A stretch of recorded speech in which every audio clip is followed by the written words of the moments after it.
오늘 교제할 말씀은 출애굽기입니다. 출애굽기 2장 23절에서 3장 10절까지 함께 교제하시겠습니다. 2장 23절에서 3장 10절까지.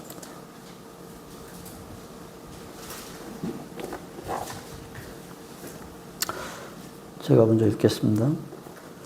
여러 해 후에 애굽 왕은 죽었고 이스라엘 자손은 고역으로 인하여 탄식하며 부르짖으니 그 고역으로 인하여 부르짖는 소리가 하나님께 상달한지라.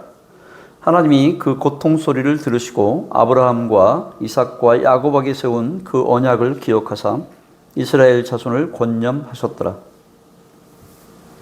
모세가 그 장인 미디안 제사장 이뚜르의 양무리를 치더니 그 무리를 광야 서편으로 인도하여 하나님의 산 호렙에 이르매 여호와의 사자가 떨기나무 불꽃 가운데서 그에게 나타나시니라.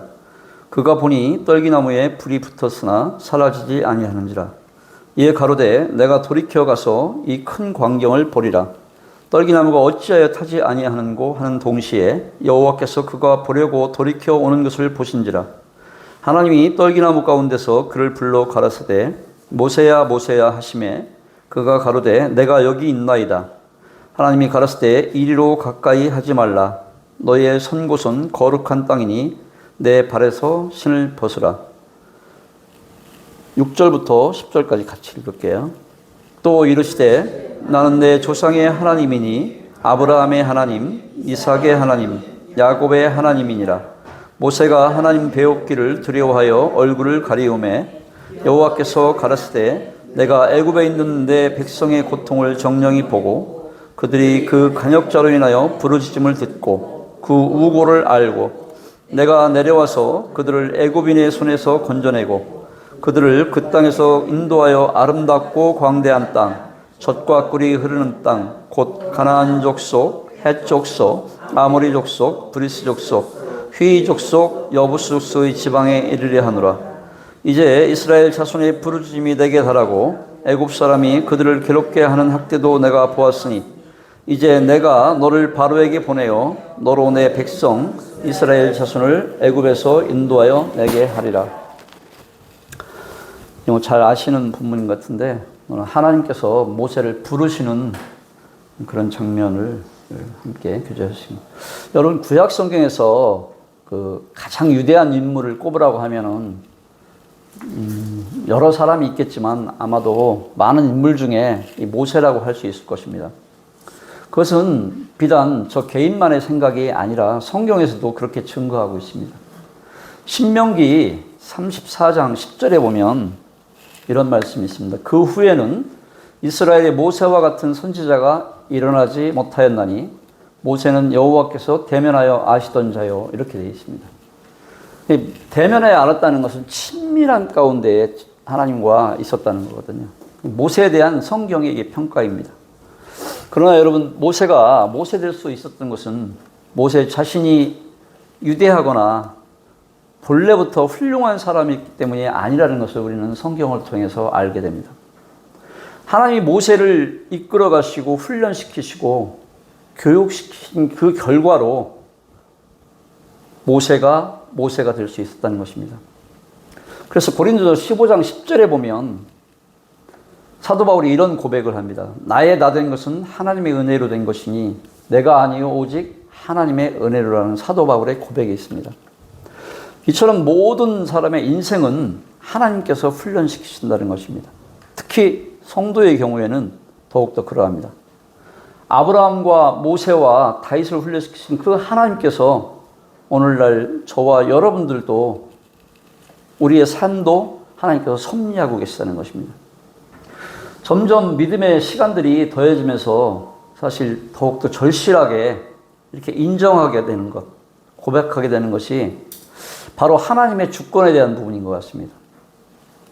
사실 저도 2014년도에 처음 교회에 대한 소원을 이렇게 주셨을 때 교회를 뭐 300명, 500명, 1000명을 가는데 저는 정말 짧은 시간이면 충분히 이 복음과 이 믿음으로 가능하다고 생각했었어요.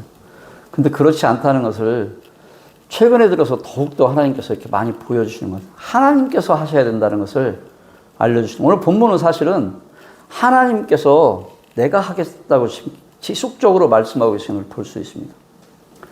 하나님께서 이끄셔야만 모세와 같이 위대한 인물이 될 수 있다는 것입니다. 저와 여러분도 마찬가지라는 것입니다. 그래서 모든 사람이 하나님 앞에 고백하기를 사도 바울처럼 나의 나다는 것은 하나님의 은혜라고 이렇게 고백하는 것이, 원하시는 것이 아마 하나님의 마음일 것이라는 생각이 들어집니다. 하나님께서 모세가 모세되게 하여서 훈련을 시키시는데 세 단계로 훈련을 시키십니다. 어렸을 때는 친부모한테 신앙교육을 받게 해요. 유모로 들여가지고.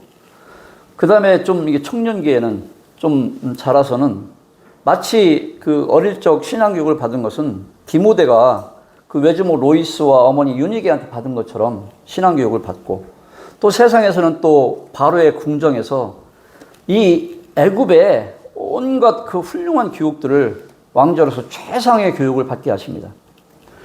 그 다음에 이 두 가지 교육은 사실 우리도 이 세상 사람, 모든 사람이 거의 다 받는, 이 교육을 받지 않는 사람은 거의 없어요. 다만 질의 차이나 정도의 차이는 있을지 모르지만 이 두 가지 교육은 부모로부터의 교육, 또 세상으로부터, 또 학교에서 이런 교육들은 다 받습니다. 근데 여러분, 성도는 반드시 한 가지 교육이 더 있다는 것입니다. 그것이 뭐냐면 하나님께서 교육을 하신다는 거예요. 이 세 번째 교육은 어릴 때부터 교육도 받고 학교와 세상에서 지식 또 경험적으로 교육도 받지만 성도가 이 땅 가운데 삶을 살아가는 데는 그것만으로는 하나님의 사람으로, 하나님의 생명으로 그 자녀로 살아갈 수 없기 때문에 하나님께서 특별히 맞춤식으로 그 한 사람 한 사람의 성정이나 기질에 맞게 그렇게 섭리하셔서 교육을 시키시다는 거예요. 왜? 하나님을 알고 또 하나님께서 주신 그 생명으로 하나님의 자녀로 살아가게 하기 위해서. 이 세 번째 교육은 성도라면은 누구나 다 있게 된다는 것입니다. 그 방법이 무엇입니까? 제 개인적인 경험으로는 주로 저는 징계와 고난이었던 것으로 기억을 합니다. 수없는 징계와 고난을 통해서 하나님께서 훈련을 시키셨다는 것을, 지금도 무심결에 잠결에도 툭 치면 나오는 것은 제가 받은 그런 고난이나 징계 가운데 직접 만난 하나님에 대해서는 제가 특별히 강단에 설 때도 준비할 필요가 없습니다. 그것은 그냥 자다가 옆에 탁 누가 쳐도 나올 수 있기 때문에, 그것은 제 몸에 체득이 됐기 때문에 그렇습니다. 하나님께서는 그렇게 성도를 훈련시키셨다는 것입니다. 왜 그렇습니까, 여러분? 그래야만이 하나님께서 그 사람을 장차 하나님이 두시고 싶은 곳에, 원하시는 자리에 두실 수 있기 때문인 것입니다. 그것이 하나님의 교육 방법이라는 것입니다. 여러분, 모세에게 이 하나님의 세 번째 이 교육 방법은 무엇이었습니까? 이것은 미디안 광야로 도망가게 하셔가지고, 그리고 처가살이 하면서 장인 이드루의 양을 치게 하는 것이었습니다. 그것도 무려 40년씩이나 말입니다. 40세까지 모세는 정말 잘 나가는 바로 궁중에서 공주의 아들로 그렇게 왕자로서 자랐습니다. 그런데 40에서 80까지 이 40년이라는 이 긴 시간 동안 처가살이 하면서 자기 양도 아니에요. 야곱은 그래도 20년 동안 외삼촌 라반의 집에 있었지만 나중에 그곳을 떠나올 때는 큰 재산이라도 잃었어요. 그런데 오늘 3장 1절에 보면 이때까지도 역시 모세는 아무 재산도 없이 장인 이드루의 양을 치는 것을 보게 됩니다. 그것이 근데 하나님께서는 모세를 훈련시키는 그런 기간이었다는 거예요. 그래서 모세가 그 기간 동안에 자식을 둘을 낳는데 그 아들의 이름을 게르솜이라고 지었습니다. 이 게르솜의 뜻이 여러분, 객이라는 뜻이 있다고 합니다. 나그네라는 것이. 그러니까 모세가 자기 아들의 이름을 부르면서 자기 아들의 이름에다가 자기의 신세를 투영해 놓았다고 볼 수 있습니다. 자기 아들에게 자신의 신세를 새겨놓고서나 게르솜아 게르솜아 부를 때마다 나그네야 나그네, 나그네 같은 마치 객으로 있는 자신의 신세를 돌아보며 한탄했을 것이라는 것입니다. 모세가 볼 때 그 40년은 왜 살인을 하고 애굽 사람을 살인하고 무서워서 두려워서 도망을 쳤는데 그 40년의 세월은 정말 모세가 생각하기에는 버려진 세월로 아무것도 아닌 것처럼 무의미한 세월로 그렇게 여겨졌을 것입니다.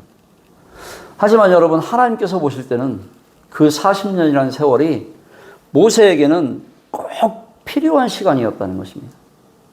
왜 그렇습니까, 여러분? 하나님이 장차 모세를 오늘 본문에 나오듯이 사용하시기에 그 세월이 꼭 있어야만 되었기에 하나님께서 미디안 광야로 모세를 끌고 온 것입니다.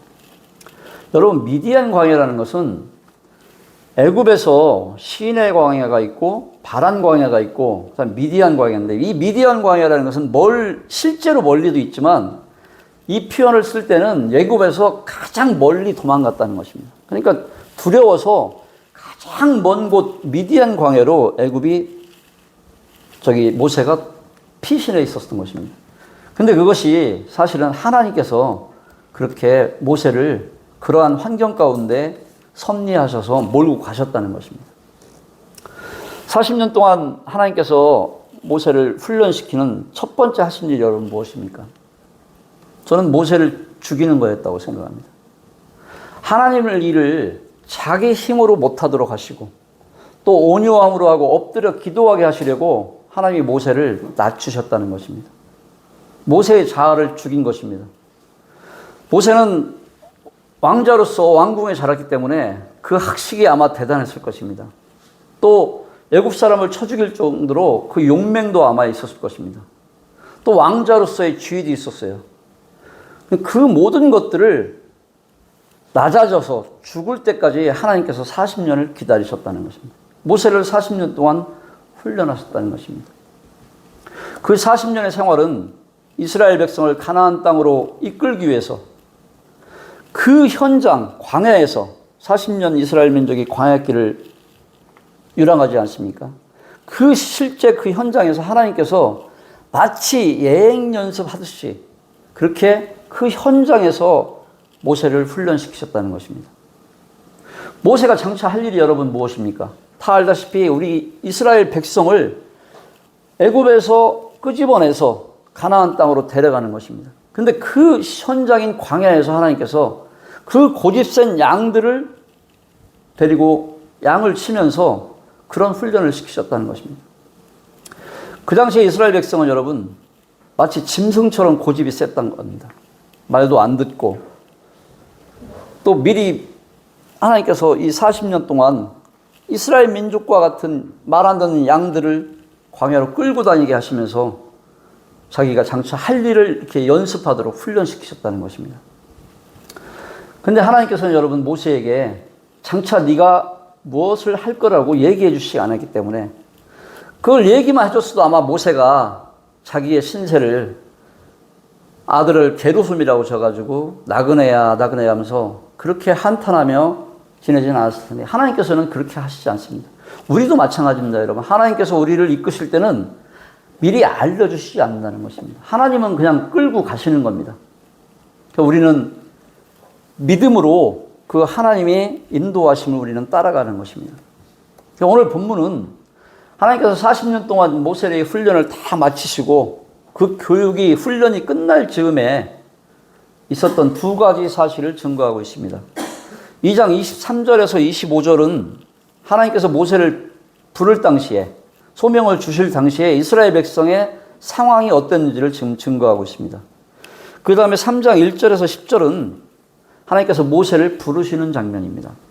또 모세를 부르시면서 하나님께서 부르시는 이유, 요구하시는 장면을 기록하고 있습니다. 이 두 가지를 차례대로 살펴봄으로써 하나님의 말씀이 무엇인지 또 순전한 마음으로 우리가 그 말씀을 듣기를 원하는 마음이 있습니다. 먼저 2장 23절에서 25절을 함께 보시겠습니다. 여기는 그 이스라엘 백성의 지금 현재의 구출할 당시의 형편과 처지가 나왔습니다. 23절 여러 해 후에 애굽 왕은 죽었고 이스라엘 자손은 고역으로 인하여 탄식하며 부르짖으니 그 고역으로 인하여 부르짖는 소리가 하나님께 상달한지라. 여기서 여러분 여러 해라는 것은 아시다시피 40년이 지난 겁니다. 이 사도행전 7장을 보면 모세가 부름받을 당시에 여러분 나이가 80이었습니다.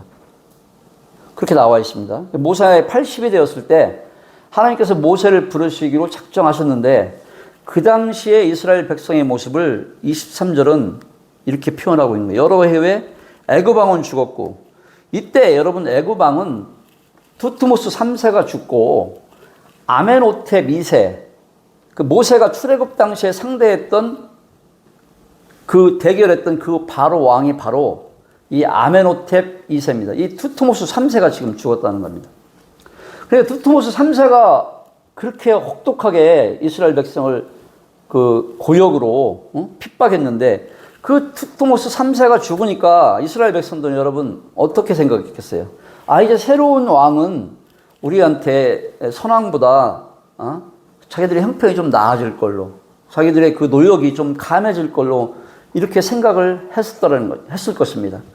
근데 오늘 보면은 아멘호텝 2세도 새로 왕이 오른 이 아멘호텝 2세 역시 선왕처럼 노역과 학대가 극심한 것을 볼 수 있습니다. 그래서 이스라엘 민족이 탄식하며 부르짖으니 그 부르짖는 소리가 하나님께 상달한지라 이렇게 되어 있습니다. 왕이 바뀌었지만 여러분 지금 이스라엘 백성은 형평적으로 볼 때 조금도 나아지지 않았다는 것입니다. 왕이 바뀌고 40년이 지났는데도 이스라엘 백성의 그 힘든 생활은 그 고역은 감해지지가 않았어요. 여러분 우리가 성도가 이 땅 가운데에서도 마찬가지입니다. 사업이 힘들어지거나 망하고 또 몸이 건강이 갑자기 안 좋아지고 고난이 닥치면 우리 성도는 여러분 기대를 하게 됩니다. 하나님께서 1 내지 2년 안에 짧은 시간 안에 이 문제를 해결해 주시겠지. 또 그렇게 기도도 합니다. 또 믿지 않는 사람들은 예수를 믿으면 이러한 문제들이 하나님께서 해결해 주신다는 그 말을 복을 준다는 말을 듣고 또 믿어도 봅니다. 또 여러분 금식하면 된다고 해서 금식도 해봅니다. 근데 여러분 어떻습니까? 풀리지 않는다는 것입니다. 안 풀립니다. 환경은 조금도 달라지거나 나아지는 것이 없다는 것입니다. 그런데 여러분 오늘 본문을 보면 이스라엘 민족이 한 가지 달라진 것이 있습니다. 그것이 무엇입니까 여러분? 이스라엘 백성의 그 상태가 조금 달라졌다는 것입니다. 환경적으로 볼 때 아무것도 달라진 게 없는데 이스라엘 백성이 이 고역 좀 없애달라, 나를 애굽에서 편하게 살게 해달라 이랬던 그 바람들이 하나도 이루어지지 않았는데 달라진 게 딱 하나 있습니다. 그게 뭡니까? 이스라엘 백성의 마음의 상태가 달라졌습니다. 지금까지 이스라엘 백성들은 여러분 하나님을 찾지 않았습니다. 출애굽기에 보면은 이스라엘 백성이 하나님께 기도했다는 말이 없습니다. 찾지도 않고 하나님께 기도하지도 않았고 오히려 그 애굽 땅에서 편하게 살 것만 생각했던 이 이스라엘 백성들이 지금 어떻게 하고 있습니까? 하나님께 부르짖었다는 것입니다. 이건 하나님께 기도했다는 것입니다. 시편에 보면 여러분 이스라엘 백성이 애굽에 있는 400년 동안 거의 이방인처럼 다른 신들을 섬기고 그렇게 살았다고 합니다. 거의 무늬만 성도였지 무늬만 선민 이스라엘 백성이었지 사실은 400년 동안 하나님께 기도하는 그런 백성이 아니었다는 것입니다. 그러니까 고난이 오는 것입니다. 물론 하나님께서 허용하신 고난이지만 그러니까 고난이 오게 되는 것입니다. 성도도 마찬가지입니다. 그러니까 하나님께서 고난을 주셔서 섭리하셔서 자신의 자녀를 방치하지 않고 이끄시는 것입니다. 40년 동안 아무런 변화가 없으니까 이제 하나님께 부르짖습니다. 그 약속을 이제 기억하는 겁니다. 하나님 이곳에서 꺼내주십시오. 그렇게만 한다면 가나안 땅에 가겠습니다. 하나님이 어디로 가라든 가겠습니다. 무엇을 하라도 하겠습니다. 지금 이스라엘 백성들이 하나님께 이 애굽의 이 상태에서만 건져달라고 지금 매달리는 것입니다. 이스라엘 백성이 하나님께 부르짖기 시작했고 그 부르짖음이 어땠다는 거예요? 하나님께 상달되었다는 것입니다. 그렇게 하나님께 기도를 했고 24절 그렇게 기도하니까 하나님이 그 고통 소리를 들으시고 아브라함과 이삭과 야곱에게 세운 그 언약을 기억하사 이스라엘 자손을 권념하셨더라. 이 권념하셨다는 것은 살피셨다는 거예요. 돌아보셨다는 겁니다. 자세히 살피고 돌아보아 주셨다는 거예요. 근데 여러분, 하나님께서 이스라엘 백성의 그 고통 소리를 들으시고 그 언약을 기억하였다 이렇게 되어 있는데, 그러면 하나님께서 여러분 이 창세기 15장에서 아브라함과 했던 이 약속을 잃어버리고 계시다가 이스라엘 백성이 부르짖으니까 지금 아참 하고서나 기억했다는 그런 뜻이 아닙니다. 이것은. 이제 하나님께서 이스라엘 백성을 지켜보시니까 이제는 이 백성이 가나안 땅을 주시겠다는 하나님의 약속을 이제는 지켜도 이루셔도 되겠구나. 이제서야 가나안 땅을 주시기 위해서 모세를 보내도 이스라엘 백성이 끌려올 수 있겠구나. 죽은 듯이 끌려올 수 있을 정도의 마음 상태가 되었다는 것을, 그것을 하나님께서 아셨다는 것입니다. 그것이 기억했다는 의미가 있는 것입니다. 결국 이 표현은 이제 하나님의 역사 속에서 구체적으로 아브라함, 이스라엘 백성과 했던 그 당신의 약속을 실현할 때가 되었음을 암시하는 말인 것입니다. 마태복음 7장 6절에 보면 여러분, 거룩한 것을 개에게 주지 말며 너의 진주를 돼지 앞에 던지지 말라. 저희가 그것을 팔로 밟고 돌이켜 너희를 찢어 상하게 염려하라는 말씀이 있습니다. 하나님께서 하나님 나라의 귀한 것들이나 하나님의 복음을 주실 때 반드시 그 복음의 가치를 알고 그 귀함의 가치를 아는 그런 사람에게 보내주신다는 것입니다. 아무 개념이 없고 생각도 없는 사람에게 복음이나 귀한 것을 주지 않으신다는 것입니다. 이스라엘과 모세를 한번 보세요, 여러분. 여러분, 모세는 이미 40년 전에 자신의 힘으로 자기가 이스라엘 백성을 구원하려고 했었습니다. 이 앞에 보면은, 그래서 애굽 사람을 자기 백성 이스라엘 유대 백성과 싸우던 그 애굽 사람을 쳐 죽였던 것입니다. 사도행전 7장을 보면 그때 모세가 이렇게 생각했다고 나와 있습니다. 내가 애굽 사람을 쳐 죽이면 하나님께서 나를 통해서 저들을, 이스라엘을 애굽에서 끄집어내시리라는 것을, 하나님의 섭리하신 가운데 내가 이 일을 한다는 것을 이스라엘 동료인 백성들이 그렇게 알아줄 거라고 생각을 했다고 사도행전에 나와 있습니다. 여기 한번 잠깐 볼게요. 사도행전 7장 22절입니다. 사도행전 7장 22절에서 25절 한번 볼게요. 모세가 애굽 사람의 학수를 다 배워 그 말과 행사가 능하더라. 나이 40이 되매 그 형제 이스라엘 자손을 돌아볼 생각이 나더니 한 사람의 원통한 일 당함을 보고 보호하여 압제받는 자를 위하여 원수를 갚아 애굽 사람을 쳐 죽이니라. 저는 그 형제들이, 이스라엘 백성들이 하나님께서 자기의 손을 빌어 구원하여 주시는 것을 깨달으리라고 생각하였으나 저희가 깨닫지 못하였어요. 이때 이미 모세는 자기가 이스라엘 백성을 구원하려고 그렇게 했었다는 것입니다. 그런데 여러분, 이스라엘 백성들은 어떻게 했습니까? 그 모세를 알아보지 않았어요. 우리를 그냥 편하게 놔두라는 겁니다.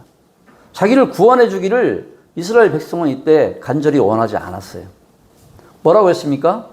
26절에서 한번 29절도 같이 볼게요. 이튿날 이스라엘 사람이 싸울 때 모세가 와서 화목시키려 하여 가로되 너희는 형제라 어찌 서로 해하느냐 하니 그 동물을 해하는 사람이 모세를 밀들여 가로되 누가 너를 관원과 재판정으로 우리 위에 세웠느냐? 내가 어제 애굽 사람을 죽인 것 같이 또 나를 죽이려 하려 하느냐 하니 모세가 이 말을 인하여 도주하여 미디안 땅에서 나그네 되어 거기서 아들 둘을 낳으니라. 이스라엘 백성 자체가 여러분 애굽에서 나올 마음이 없었다는 거예요. 근데 거기서 모세가 가서 아무리 복음을 전하고 하나님의 사명을 전하고 너희를 가나안 땅으로부터 이끌어 가실 거라고 하나님께서 말씀을 주었다고 해도 이스라엘 백성들이 그것을 받아들이지 않았다는 거예요. 그렇게 준비가 되지 않았다는 거예요.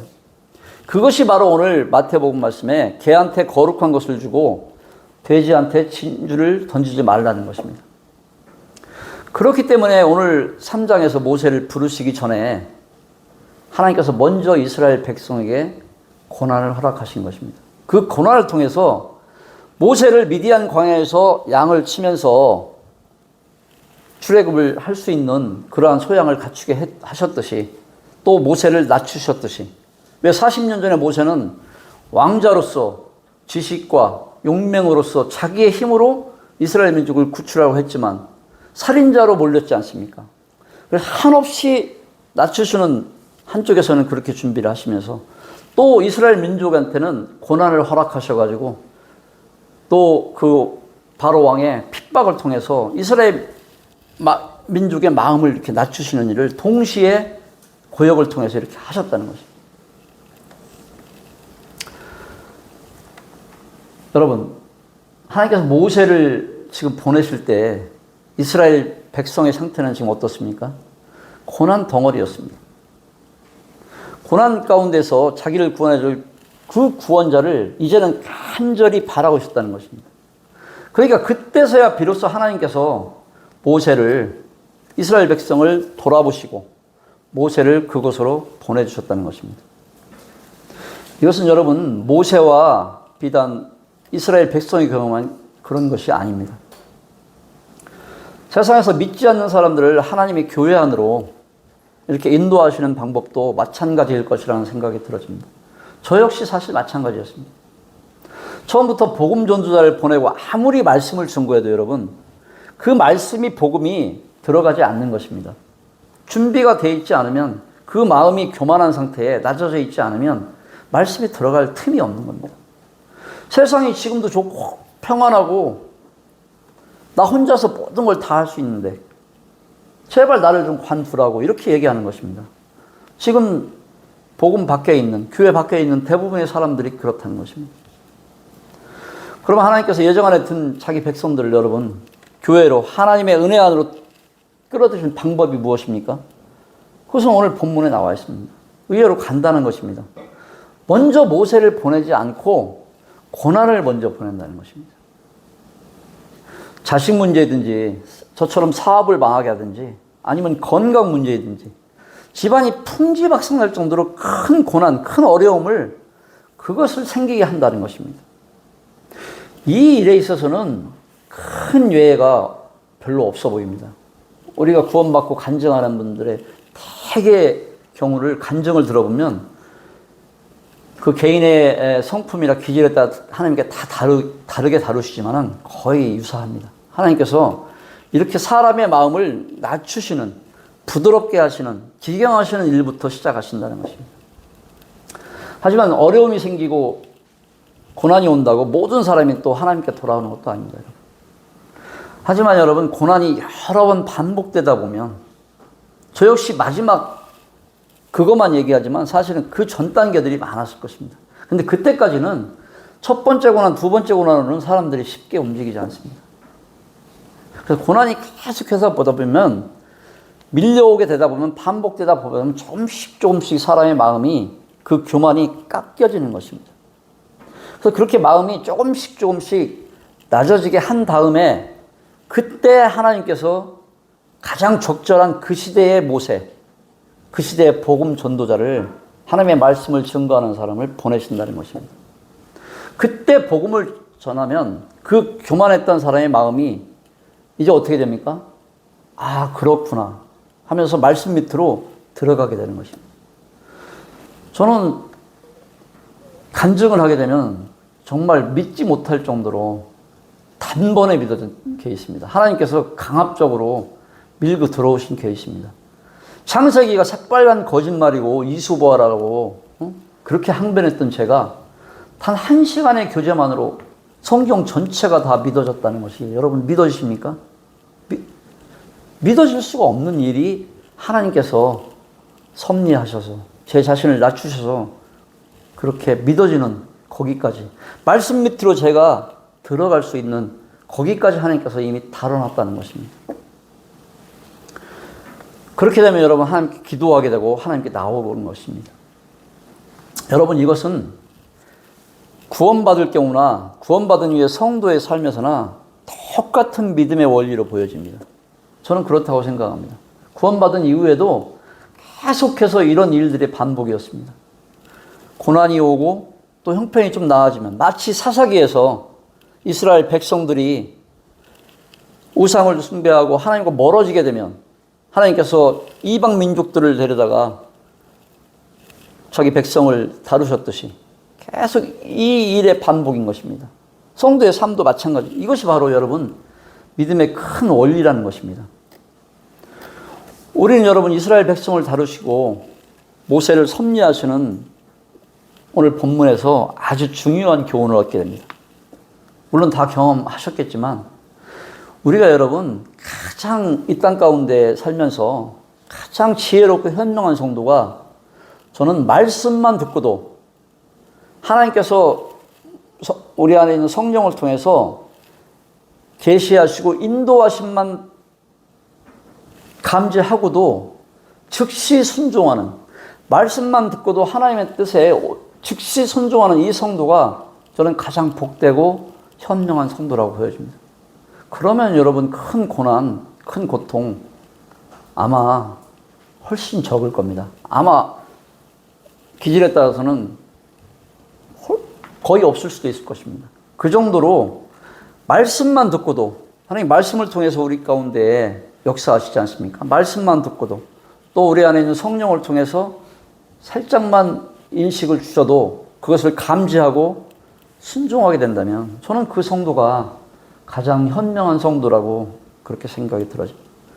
오늘 본문 2장 23절에서 25절 이스라엘 민족의 현 상태는 우리한테 정말 중요한 교훈을 주는 것입니다. 이제 3장 1절입니다. 모세가 그 장인 미디안 제사장 이도류의 양무리를 치더니 그 무리를 광야 서편으로 인도하여 하나님의 산 호렙에 이르매.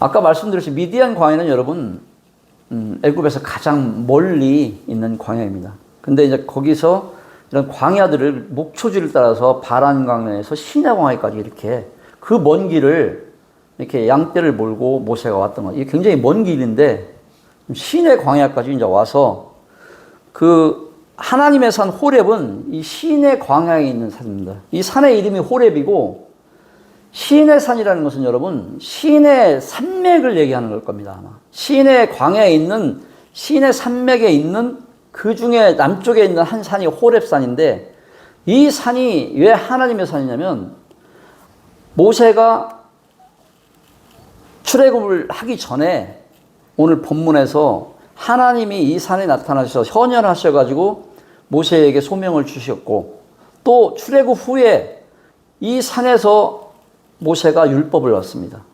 그렇기 때문에 하나님이 현현하신 산이기 때문에 임재하신 산이기 때문에 그래서 이 산을 하나님의 산 호렙이라고 이렇게 하는 것입니다.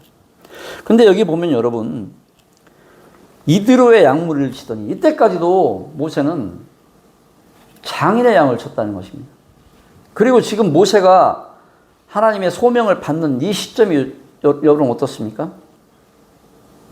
양을 치고 있었다는 것입니다. 평상시 일을 하고 있을 때 그때 하나님께서 지금 부르셨다는 것입니다.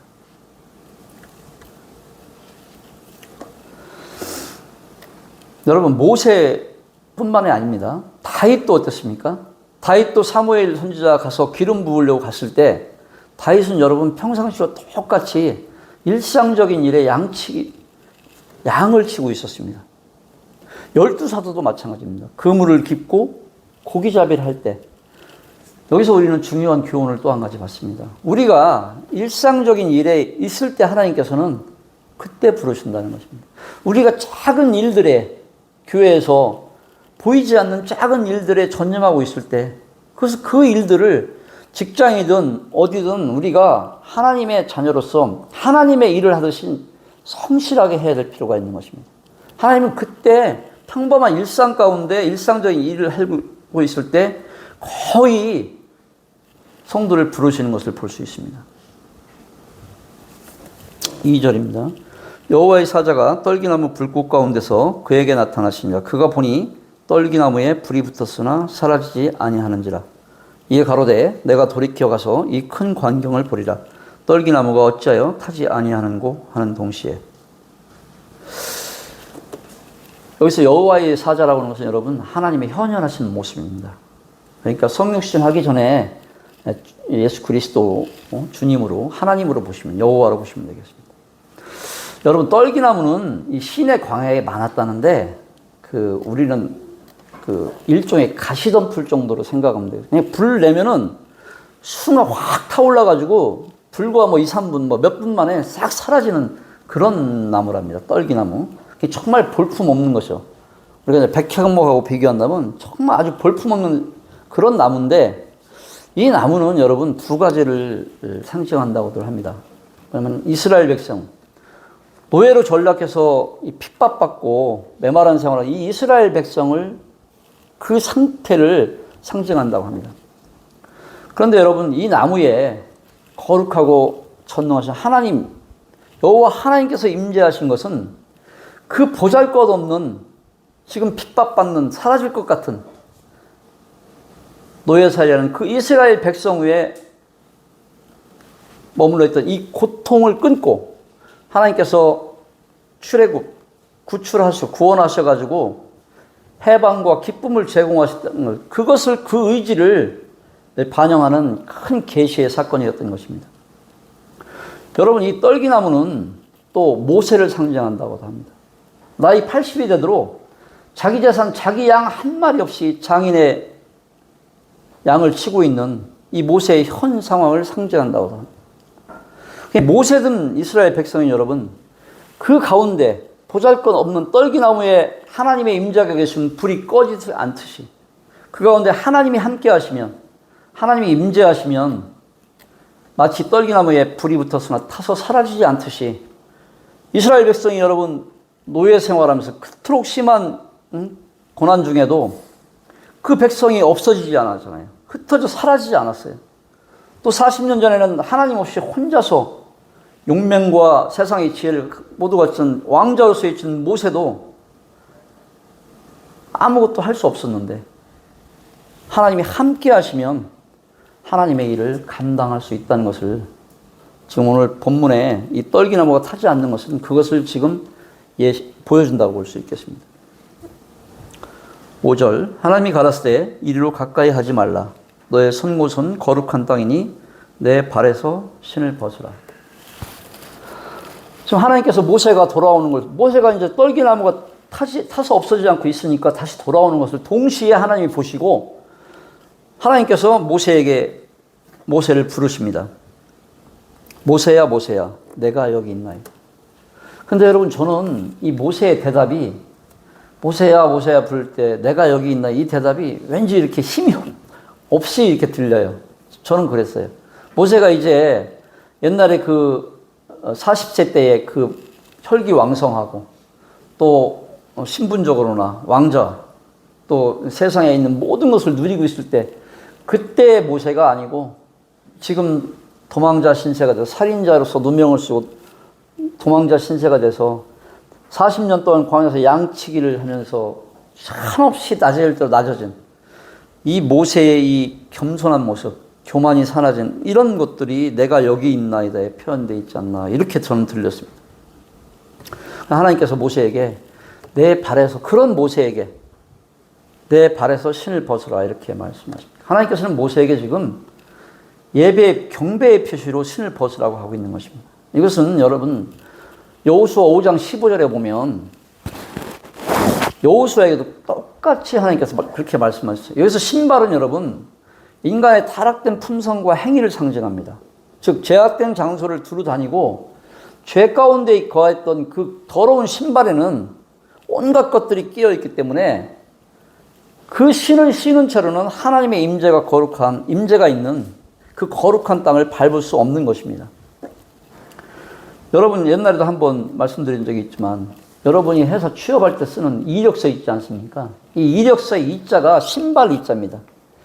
이 이력서를 낸다는 것은 신발의 역사, 신발이 지나다닌 그 역사를 이력서라고 하는 것입니다. 그러니까 신발이 걸어다닌 역사를 기록한 것이 이력서입니다. 이 이력을 버리라는 것은 여러분 40년간 모세가 궁중에서 배운 것, 그런 세상이나 지식이나 용맹, 경험 이런 것들을 다 내려놓으라는 것입니다. 그리고 오직 하나님만 의지하고 신뢰하라는 것입니다. 여러분, 신발을 벗어야, 자기 의를 내려놓아야, 종의 자리로 내려놓아야 하나님의 손에 붙들려서 하나님의 일을 할 수 있는 것입니다. 개인의 삶 가운데도 여러분, 하나뿐인 내 삶의 조종관을 주님께 넘겨드려야 하나님께서 역사하실 수 있는 것입니다. 성도의 삶 가운데 하나님의 역사하심이 그토록 적은 것은 하나님께서 역사하지 못하시는 것이 아니라 하나님께서 우리의 삶을 조종관을 우리가 내어드리지 않기 때문에 하나님께서 역사하시지 못한다는 생각이 들어집니다. 한번 사도 바울의 삶을 보십시오. 사도 바울이 자신의 그 화려한 이력들을 다 나열합니다. 그 다음에 뭐라고 얘기하십니까? 자신은 이러한 이력들을 배설물로 여긴다고 고백하지 않습니까? 이 이력은 나한테는 배설물이라는 것입니다. 왜냐하면 사도 바울은 내가 일하는 것이 아니라 하나님께서 나의 연약함, 이 육체 안에 나를 사용하셔서 하나님께서 하신다는 것을 사도는 알았기 때문에 나의 이 이력, 나의 실력, 나의 경험, 지식은 배설물로 여긴다고 이렇게 얘기했던 것입니다. 오늘 모세는 하나님의 말씀에 순종했습니다. 그렇게 순종했기 때문에 순종함으로 신을 벗었고 종의 자리로 내려왔습니다. 그리고 이스라엘 백성의 지휘권을, 그리고 하나뿐인 그 삶의 조종관을 하나님께 넘겨드렸던 것입니다. 6절에서 10절인데 10절만 보겠습니다. 10절. 이제 내가 너를 바로에게 보내어 너로 내 백성 이스라엘 자손을 애굽에서 인도하여 내게 하리라. 지금 하나님께서는 6절에서 10절을 쭉 여러분 보시면 뭐라고 하세요? 하나님께서 내가 모든 것을 다 내가 하겠다는 거예요. 내가.